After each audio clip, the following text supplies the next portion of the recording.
Well, it's Tuesday, and we've moved on. I mean, how do you like that, guys? What an incredible weekend we had. Historically speaking, by the way. I mean, 10 years from now, we're still going to be remembering and talking about the night that Leon became world champion starting Kamaru Usman. With all of that said, which is all true, it's Tuesday, and we're moving on. Now, the UFC went first. UFC dropped a trailer today for Diaz versus Chimaev.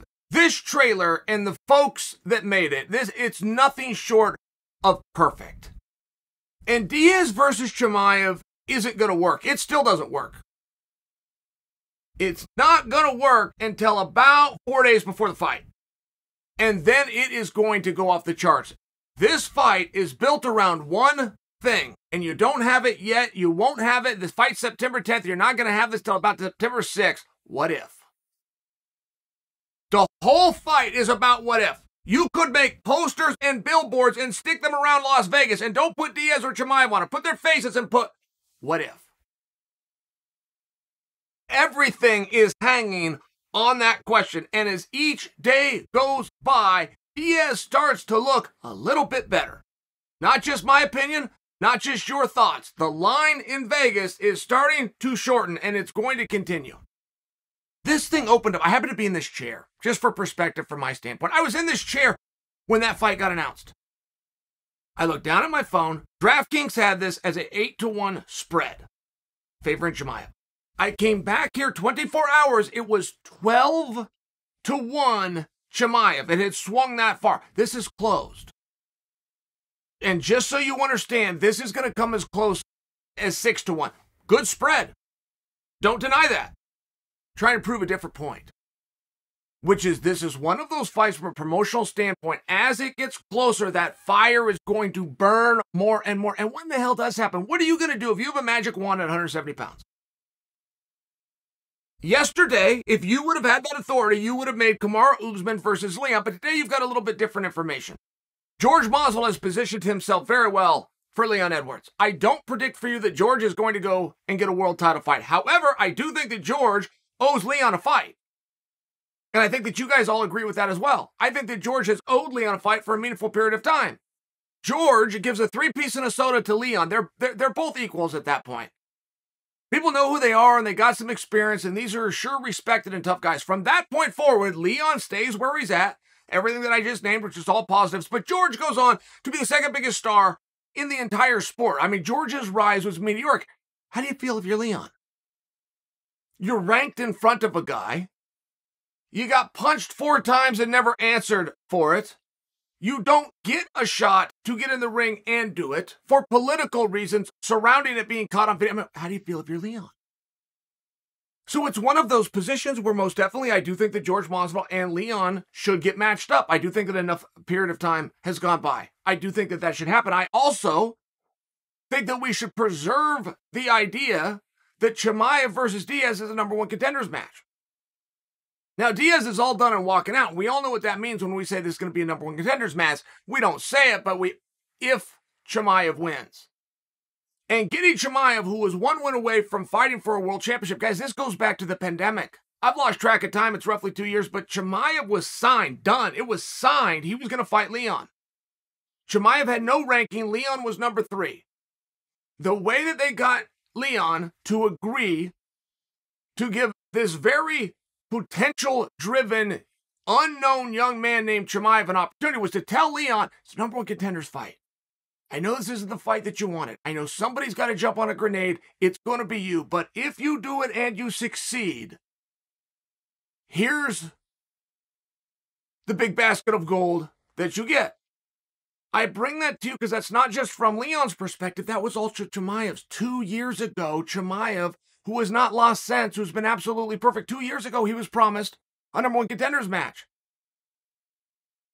Well, how could it be promised that 2 years ago, not get beat in between, and not have it be true? Well, if you follow the story, you know that different things happened. You understand how we got to this spot. But at the same time, where Chimaev would be in a very good position to go out and fight anybody you want, no matter what they were ranked, he ends up drawing Diaz. Are you going to take away an opportunity from Chimaev? I know I said a lot of things right now, but you have to take all of these things into consideration. You really do. You have Colby Covington, who appears to be sidelined. I mean, he just appears to be out right now. What are you going to do? If you've got this magic wand and you're going to wave it, what do you do? Because right when you think you have the answers, you get confronted with the idea that Kamaru Usman is now a contender. Kamaru Usman is no longer a champion. He is now a contender, and there's a part that has to be responsible. You want to do the right thing, which is to give Kamaru Usman, who has been perfect, you want to give him the opportunity that he just gave to somebody else. Sure you do. There's another side. Have we heard from the commission? Have we heard from doctors? What is this suspension? How quick do you want to turn a guy around who not only got knocked down for his first time, he got knocked out. Getting knocked out is very rare. You go read records. You'll see the guys were knocked out Saturday. You'll go read those records. It's not true. Getting your fight labeled a knockout, getting it called a knockout, and being knocked out are very different things. So, of course, Kamaru is going to come to. Of course, he's going to be demanding that he wants this. Is it the right thing? Do you need to pause him a little bit? Say, hey, Kamaru, here's what happens, historically speaking, two guys that get knocked out. If they just take a little bit longer break than they want to, guys from yesterday tend to come back stronger and last a little bit longer. How much do you want to have that conversation with him? And how much of it is it even your business to do? If he wants to jump up and say, I'm ready to go, I mean, what do you want to do with that? I'm asking the question. You're then confronted with the fact that Rakhmonov, who also has a perfect career but is not yet a star, it appears that he's drawing Wonder Boy. That match has to matter for both guys. Why is Wonder Boy, who's a former title challenger multiple times over, I might add, jumping in there with stylistically a problem, right? You got striker versus grappler, not to mention a young guy, not to mention it's very obvious to Wonder Boy why he's getting the call to take on Rakhmonov. Okay, fine. Sometimes you got to go do the job. In exchange for it, if I do go do the job, what do I get? That's largely what pushes his business forward. Largely how you get those matches, with some type of an incentive. I'm just asking the question. How long are we going to let Gilbert Burns, purely from an ethical standpoint, how long are we going to let Gilbert Burns go out there and do things that nobody else is willing to do before we reward him for that? Oh, and by the way, while you're thinking about all of this, you now are confronted in the back of your mind with the remembrance that Kamaru Usman is now a contender. It's a very tough spot. It's a wildly difficult proposition. And why you think you have this magic wand that I've just handed you and you're just creatively going to put this together, don't forget, right? Can't ever forget. We now have somebody else's opinion who absolutely matters, and that person is named Leon. What does he want to do? We have to factor that in. Leon has come out and said, if Nate Diaz beats Chimaev, I will definitely give Nate Diaz an opportunity. But you got to think about it from Leon's perspective. Leon's not calling somebody out that he beat 4 rounds to 1. He's calling somebody out that took all of the credit. Nate Diaz won that night.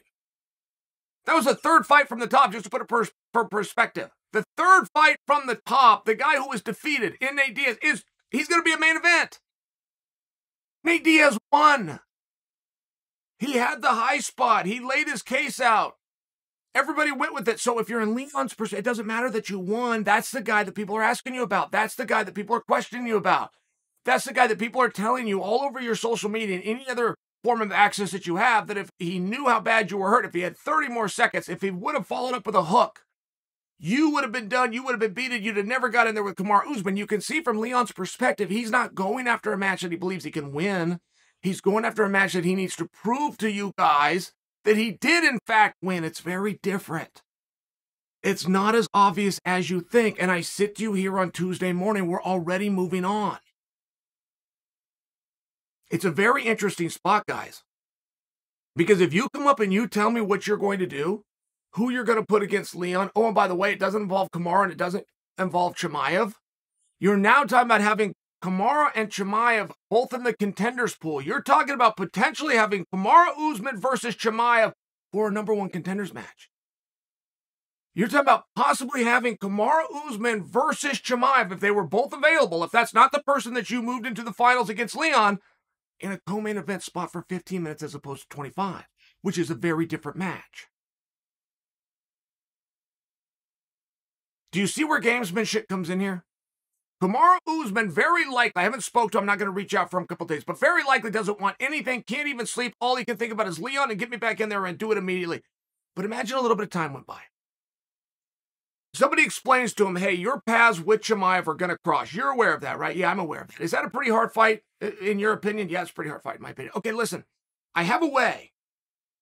I have a way to get you with Chimaev and get him in the rear view, and I have a way that you're only going to have to be out there for 15 minutes. Kamaru's all of a sudden going to listen. So now you don't know which way this gamesmanship is going to go. Are you guys following what I'm talking about? It's not as obvious once a little bit of reason comes in, once a little bit of time comes in. Hey, Kamaru, you're going to have to fight your biggest rival, Colby Covington. However, this time you're only going to have to do it for 3 rounds. I mean, all of a sudden you've got Kamaru's attention. Where is he going to position himself once reason starts to come in? Right now we're operating on emotion. I don't have the answer to that. It's Tuesday and we're moving on. That's the only thing that I know for sure.